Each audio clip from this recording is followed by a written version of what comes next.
बोलो आज क्या खाना खाओगे?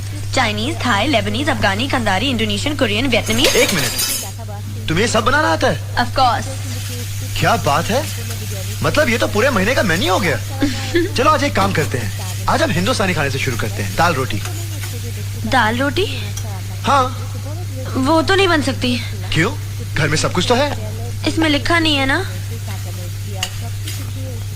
मतलब तुम इसमें से पढ़ के बनाने वाली थी? हाँ। मतलब तुम्हें कुछ नहीं आता? आता है ना, चाय बनाना, बॉइल्ड अंडे बनाना, पापड़ सेकना। तो तुम्हारे घर में कौन बनाता था? যারা রান্না করেন তারা তো জানেন কেমন মজা হয়, আর যারা কখনো রান্না করেন না তারা অবশ্যই ট্রাই করবেন। যাই হোক, আজকে চিংড়ি মাছের একটু ঝোল দিয়ে দিলাম, এরপর হচ্ছে গিয়ে এটাকে মাখা মাখা করে রান্না করব।